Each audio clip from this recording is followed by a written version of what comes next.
Okay.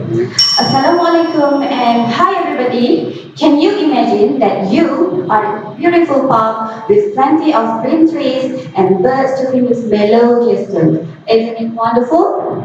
But I believe that you won't able to see such a beauty now because of the landscape fragmentation.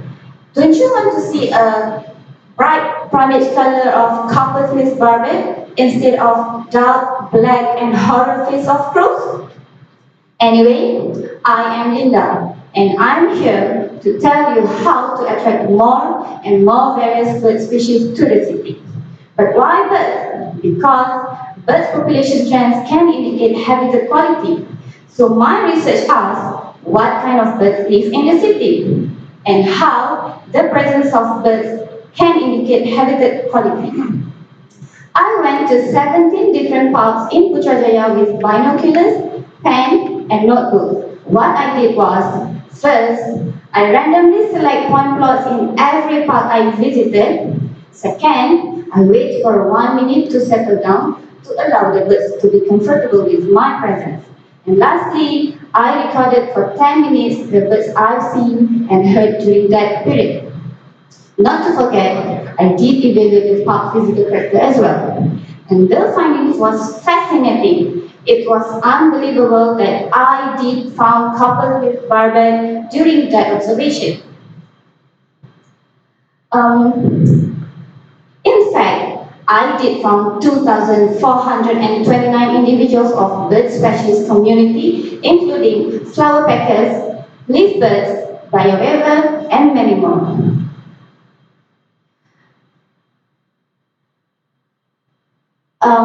But it is a good sign to Putrajaya. But however, through statistical index analysis, I found that specialist community like Copper Smith Barbet were concentrated in the high density park and hardly appeared in the urban core. Thus, to attract them to be in the city center, my findings suggested to place this high density park at a maximum of 500 meters apart from the urban core. But overall, what I can conclude here is that Putrajaya has provided a stable habitat for a wide range of urban birds. In conclusion, to see a lot of different birds, do plant a lot of different plants. Choose flowers that provide nectar, grasses that provide seeds, shrubs or trees that host caterpillars and other insects. Let's making great future memories by today's bird conservation. Thank you. Thank you for your presentation. Then our next presenter, Hassan Abdul Aziz. You can begin, Hassan. Good morning, everyone. My presentation is about protected area management. But first of all, we need to know what is a protected area and why are these areas important to our daily lives. Then why are we concerned about the management of these areas? The protected area, as I can see in this picture, is an area that have high concentration of valuable ecological resources. And these resources are of different components, ranging from ecological, social, environmental, and economic benefits. These include several benefits of these protected areas as you can see on this picture. Several governmental and non-governmental organizations are engaged in management of these areas. Yet, these areas are poorly managed and they are continuously created by activities of humans, particularly the communities around these protected areas. Therefore, this research is to reveal that protected area management is a complex one and requires a multidisciplinary approach. This is where my research comes in. The research developed a hybrid model comprising concept of theory of collaboration, IUCM framework, and theory of motivation. Using mixed method research design, data for these studies was collected from 3 protected areas. Multivariate data analysis was conducted, and the hypothesized model indicated a good fit with the data, which implies that the model can be applied in effective management of protected areas. This research has contributed to body of knowledge, particularly developing the theory. Then the research is of importance to protected area managers, the policy and decision makers, as well as government at all levels. Therefore, the researcher recommends the alignment of management policies to allow stronger engagement of local communities because look at their activities.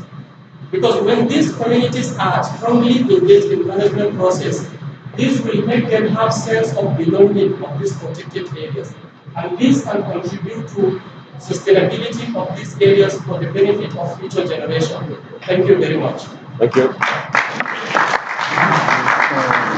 Thank you for your presentation. Good morning, ladies and gentlemen. Support slide, bringing back the dying wisdom. A century ago, in both the developed and the developing nations, households rely on independent sources such as river, rainwater storages, as well as streams. Thereafter, government encouraged the development of centralized water supply systems that took advantage of economies of scale. This led to an increase in the number, the reliability and quality of water supplies. However, as a result of increasing populations, conservation and strategic issues, as well as unreliable water supply, households are increasingly being forced to conserve water, seek for cheaper and reliable alternatives. As can be seen on the slide, this is symbolized, and these are other options that households are now exploring, and this goes across the developed as well as the developing nations. As a result of this study developed a model using structural equation modeling, a multivariate data analysis technique, which try to test whether an adaptation of protection motivation theory, originally from preventive healthcare, can be successfully applied to explain and predict the adoption of self-supply. The model has shown a good fit with data indicating that the developed model can be used for the purpose intended. As you can see from the model figure, the theory proposes that individuals protect themselves from negative threats based on the appraisal of 4 factors, which we have here. That is the severity of the problem, the vulnerability of the people, the response efficacy, as well as the efficacy of the people that intend to use such solutions. Together, this will influence intentions which translate into action.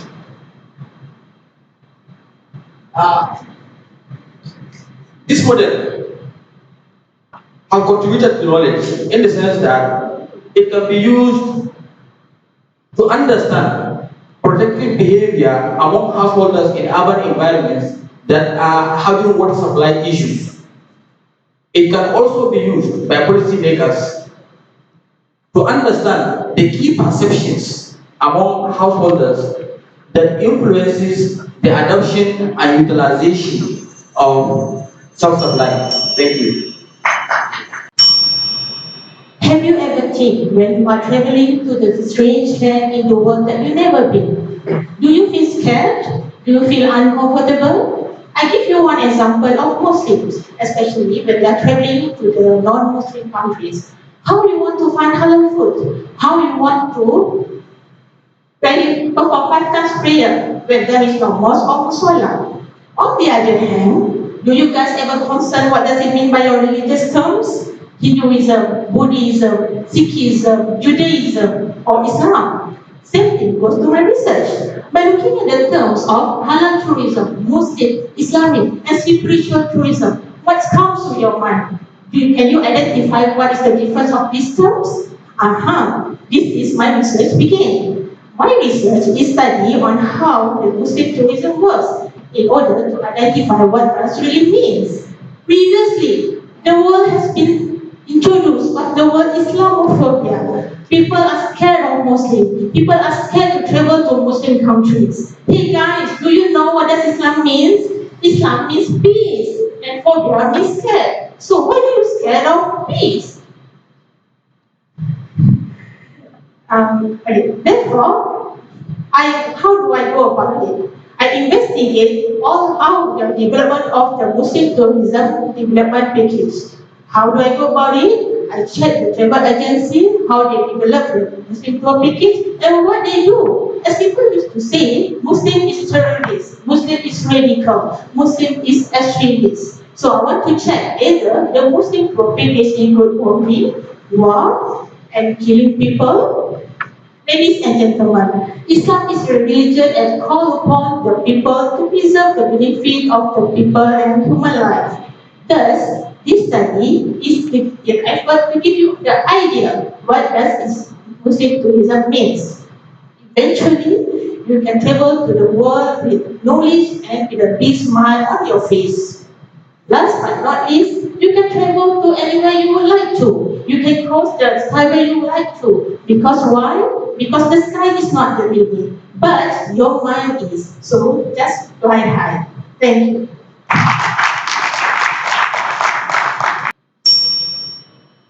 Good morning and welcome everybody.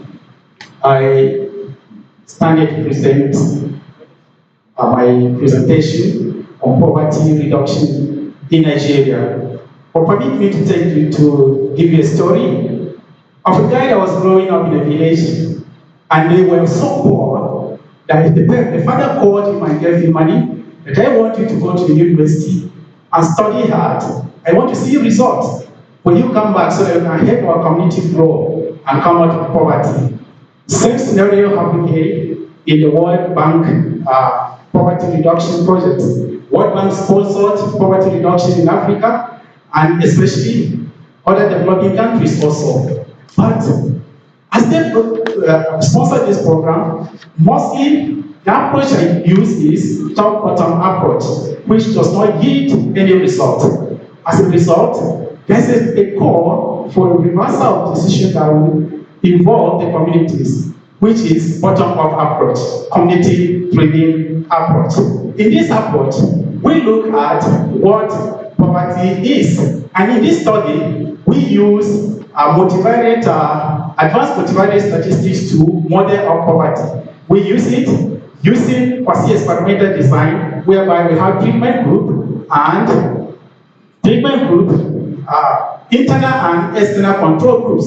We use them to model our poverty using three components that we use in implementation of poverty reduction: participation in community development activities, empowerment, and social capital. In this model, we discover that the model has produced a very good result, a result that is robust enough to handle poverty in any situation. At the same time, this model can help us to look or to trace the impact of change in any development activity. This model will help policymakers in designing new poverty reduction projects anywhere. You also, at the end of this, any impact evaluation that you want to embark upon, you can invite us and we'll be of benefit to you. Call upon us anytime that you have any study in agriculture that you want to determine the impact, then you look upon us. Call Dr. Rafi and we will come and help you to participate, to help you validate, to trace the change of that particular program. We thank you. Good morning. You know what? We are aware that there are international surveys ranking of cities and metropolises in the global scale coming up with commercial purposes. Basically, their aspect of respondents are usually agencies, Agencies, overseas staff, or the other one stays for the passengers of the airlines. Basically, their standards used in these surveys are European-based and the New York-based standards as indicators. So therefore, they are trying to make us believe that afforded indicators basically are good also for the third world countries like the Southeast Asia. And you cannot find so much names, cities in the surveys within top 30, except Singapore. as a livable city in Southeast Asia. But here, it is likened to a foreigner saying and dictating us how to come up with a livable homes with foreign indicators. My study involves coming up with appropriate urban livability indicators, basically for Southeast Asia using Iskandar, Malaysia, Davao City, the Philippines, and Makassar in Indonesia as the model cities, using the residents as the expert respondents. Somehow, they need to come up with livability indicators, one way or the other appropriately. And the use of Delphi, the three iterative method, coming up with the indicators and run them through a 5-point traditional Likert scale, at the same time testing the indicators with the Kindle's W for the coefficient of concordance, and finally coming up with the weights of each of every indicator. My final point is that I have appropriated one or the other urban livability indicators for Southeast Asia appropriately. The indicators in the Southeast Asian countries using the free models are basically different from the international indicators used by international surveys in terms of what? In terms of commonality, in terms of appropriateness, and in terms of connectivity of indicators, which is basically confined within the context of needs priority, appropriateness, as well as its magnitude. Thank you so much. I'm sure that all of us in this room have been crowned as pedestrian for certain reasons, especially when we need to find a place either we know that place or not. Do you know how we experience the street environment? It's wayfindings. Wayfindings make you to realize the street features and alert with surrounding. What make you alert? It's connectivity and how do we connect it? Theory of space syntax explains that things that connect us with space is our visualizations, interaction, and movement. But why people always lost when travel? There are three reasons, and one of them is the changes of environment due to the new developments. So we need a model for town design development, especially street network, so that we can improve the wayfindings. There are various approaches involved in various types of software like GIS, SPSS, and SpaceText. To utilize all this approach, it requires us a lot of work and data. So we need a simple model that utilizes all these approaches so that we can save our time. Therefore, my research aims to develop a spatial evolution model of street network connectivity for wayfindings. Based on the street network structure, pattern, design, and character of Malaysia's small town, I select Teluk Intan Perak as the study site. I analyze statistical data using SPSS and the layout of the street network using SpaceText. This research suggests that the street network structure, pattern, design, and character is in fact to the connectivity. The outcome of the model as shown on the slide can determine the quality of spatial connection that is good for wayfindings. The green is the best for wayfinding because the interval between high and low is small. So if the town evaluation shown as green means the spatial connection of the town can create good wayfindings. Meanwhile, red needs to be avoided.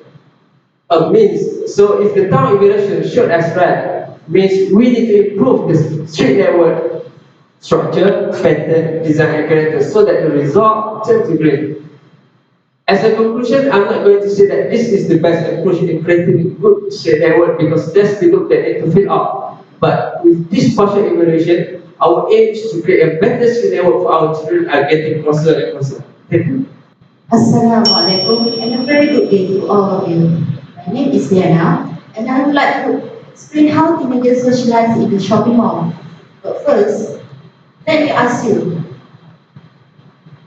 how do you feel when you see a group of teenagers hanging out in the shopping mall doing nothing except loitering? I I believe you do feel uncomfortable with them, don't you? Well, according to Pak Sarika in 2010, doing nothing actually helps teenagers dealing with pressure due to the tiring lifestyles, especially from school.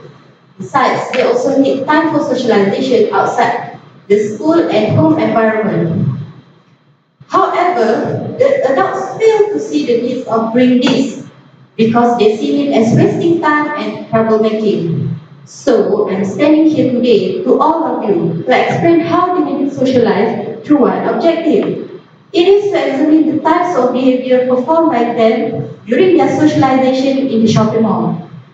In order to gain the knowledge, I have conducted 2 phases of data collections, which consists of survey questionnaire, interview sessions, and field observation in 3 shopping malls in Kuala Lumpur during 2013.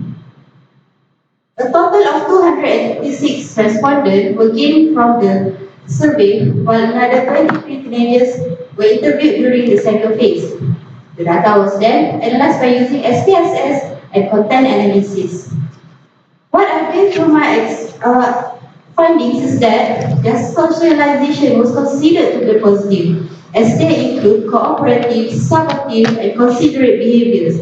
They will be cooperative by helping picking the right choices while shopping, supportively teach those who don't know how to pay, and considerately reserving seating for others in the restaurant.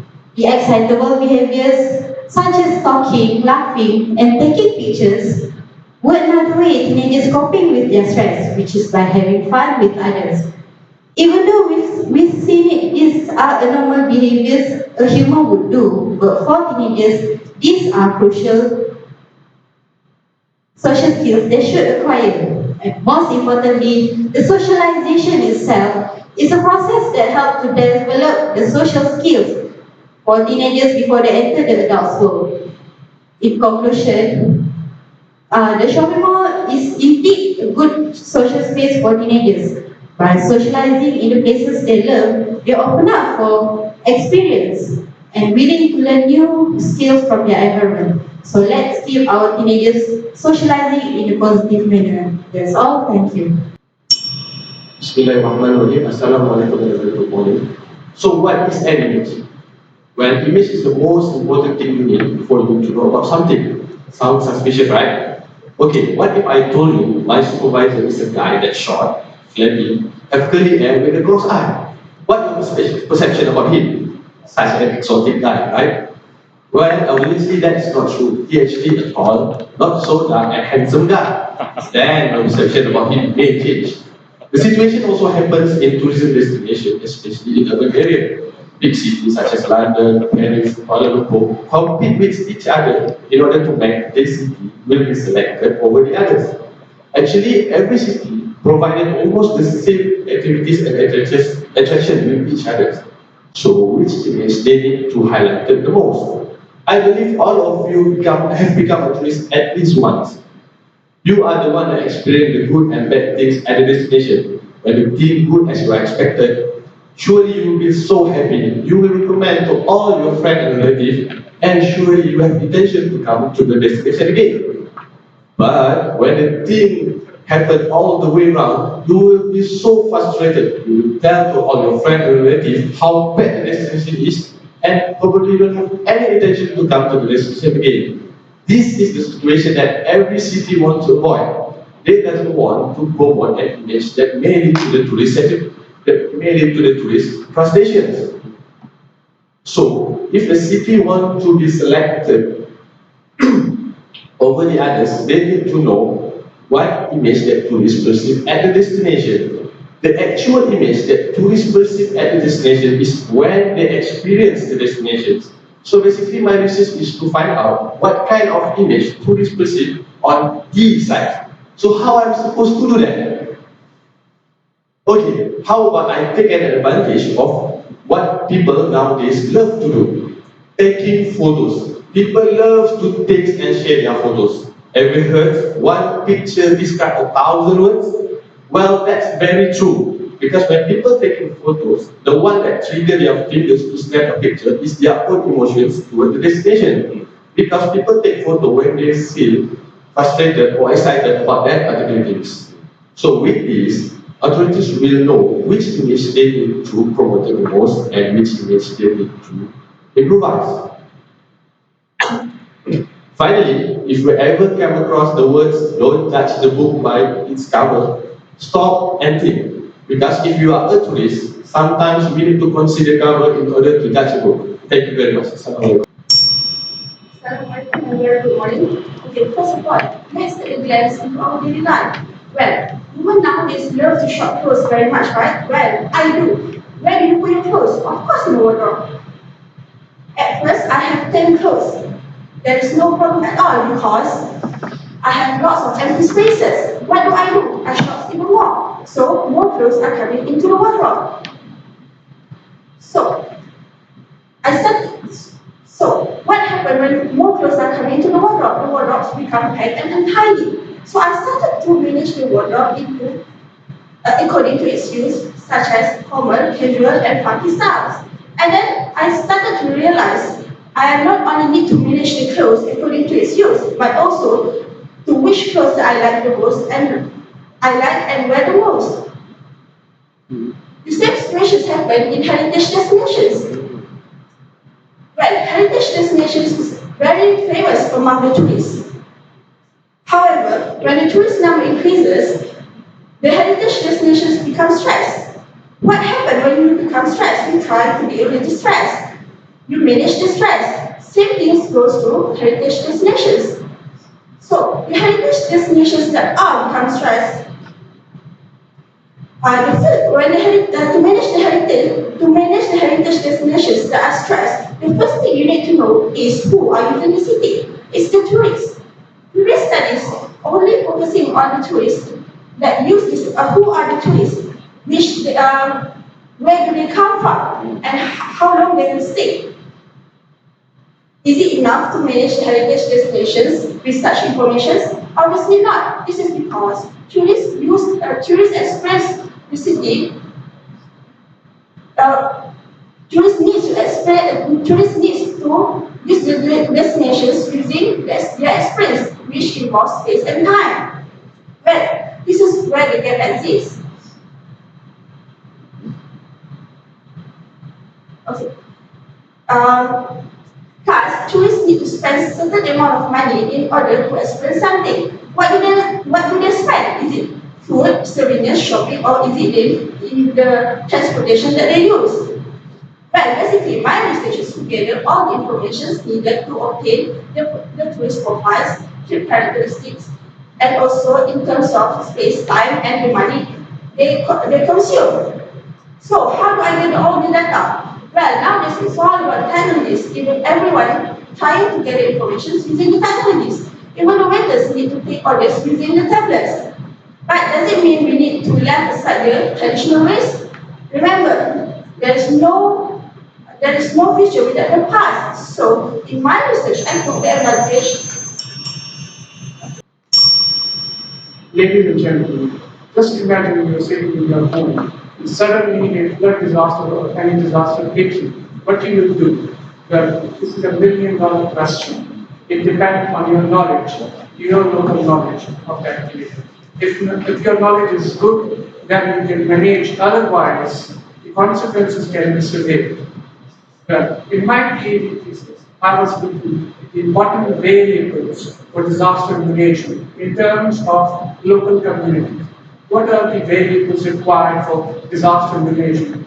There are thousands of variables, theories, publications, but which variables are important? It's a very difficult task. Somehow I managed and I find 5 variables. It was just like to catch a fish from the sea. The 5 variables which I picked was exposure, mutual understanding, readiness, coordination, and preparedness. And then that was the first part of my thesis, the instrument. Then I took this instrument to survey the region, the most vulnerable region of Pakistan, 7 districts. I took interviews and questionnaire. I found out after testing this instrument, I found out that out of these 5 variables, 3 were significant. means people had the experience, they had the exposure, they know about risk, they have the mutual understanding. But the two important variables, coordination and readiness, was missing. Though the government was applying a lot of money there, but the two important variables through regression analysis, which I have done, I found that these two variables are missing. So, in my thesis, I concluded that communities and all the stakeholders have to connect with each other. They have to participate. They have to coordinate more. They have to tell the communities what they have to do for their preparation. In this, I concluded that the readiness and the preparedness is based on the coordination. Thank you. Bismillahirrahmanirrahim. Assalamualaikum. Morning to our judges, fellow friends, ladies and gentlemen. We are living in an era of heavy consumerism. We buy branded products. So branded products, branded items indicate the quality and the standards of the products. So my topic or my research study is about destination branding. Can we brand a destination? Why do we need to brand a destination? Can we just use the place name, for example, just Malaysia? So it's very difficult. Nowadays, there are many places competing for tourism, investment, attracting residents. So these places need to be differentiated. So a brand helps this place to get differentiated and to stand out from the crowd. So my thesis is about the supply side of branding.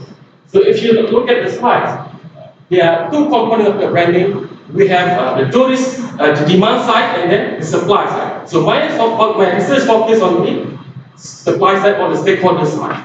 Okay? So tourists are attracted to different things. For example, they prefer to go for shopping destinations, attend events, for example, and then want to learn about a particular destination, about legends and myths. And then from the supply side, they are the ones who are supposed to deliver the brand promises, the product. So tourism are very complicated. So we are not selling a product, we are selling experience. So it's very difficult for the stakeholders to project those images. So in order for me to investigate the involvement of the stakeholders in the branding process, I go and talk to the stakeholders. My research context is on Langkawi Island. So I went to talk to particular stakeholders. I talked to the development authority, local council, local resident representative, municipal council, to get their views what are the projected image of Langkawi Islands. So it turns out that Langkawi have different versions of identities or brand identities. So like I said before, it's not easy to brand a destination because of the involvement of multiple stakeholders. Different stakeholders have different interests, different objectives. Some want to go for money, and then some of them talk about it's very important to coordinate the brand with the authority in order to effectively to promote destinations. So basically, my research indicated that the brand authority, they need to spend money more on engaging these stakeholders instead of spending money on developing creative slogans, catchy slogan and creative logos. Spend more money on this engagement with stakeholders. Thank you very much. Bismillahirrahmanirrahim. Assalamualaikum and good morning to members of the floor. Okay, today my topic presentation is how business tour operator can last long. Okay. First, do you know tour operators is intermediaries between the suppliers and its customer in the travel and tour industry. Okay, it's also known as tour wholesaler or travel agency. Right, and then one of the argument in the literature is the ability of traditional tour operators to sustain their competitiveness or remain in the industry when there are rapid changes in ICTs. Right. Next, who are these traditional tour operators? Okay, the traditional tour operators is the old school operation that usually basically use manually or basic ICTs. Okay, such as computer and mobile phones.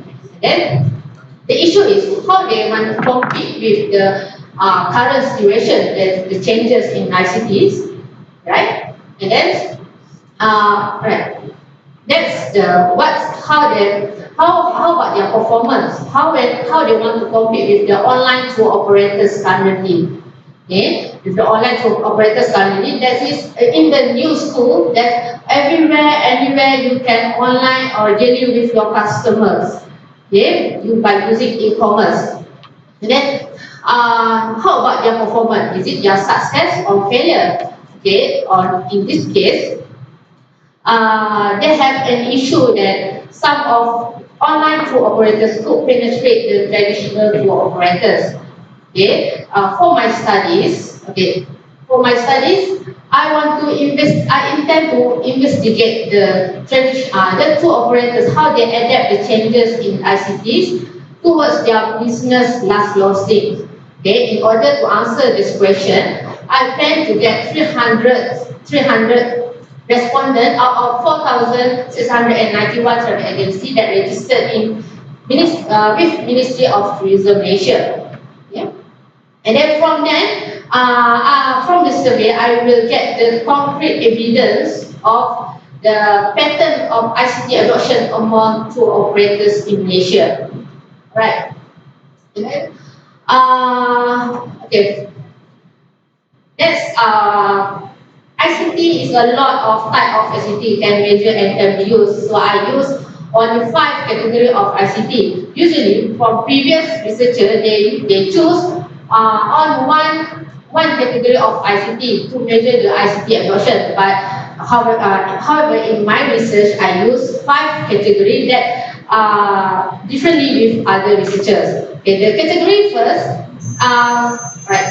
Okay, thank you. The journey of Hajj, the annual holy and peaceful journey. It is the wish for more than 1.6 million Muslims around the world. Only 2.5 million attend the Hajj every year. One major stage in the Hajj is to stay at Mina for minimum 3 days. Mina is a holy site with defined boundaries that cannot be expanded. And it has an area of less than 4 square kilometers. What makes the challenge is actually we have 2.5 million and very restricted area. It's great densities, reach up to 5 people per square meters, which make Mina one of the most crowded locations during the high season. But what makes the challenge becomes an issue is actually the risks associated with such crowded phenomena, such as stampedes. Sadly, between 1987 and 2006, more than 3,300 pilgrims lost their lives in stampede accidents, only in Mina. For me, it's very painful.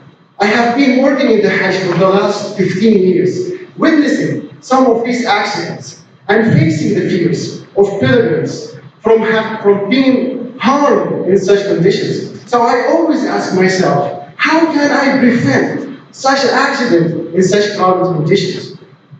And I always believe it is not the issue of the number or the issue of restricted area. There is something hidden over there. There is something that we cannot see with our eyes. And maybe, just maybe, the issue could be solved by looking very closely at the pilgrims themselves. So my research adopts the crowding perception and aims to find the solution by understanding the pilgrims. It's very well known that high levels of crowding perception can result in very serious consequences, such as aggressive behavior, which can lead to a stampede accident during the Hajj, and of course losing life. So we have to reduce it, and I'm doing that by analyzing data that have been collected during the Hajj season for a promising model, and for more than 1,200 pilgrims.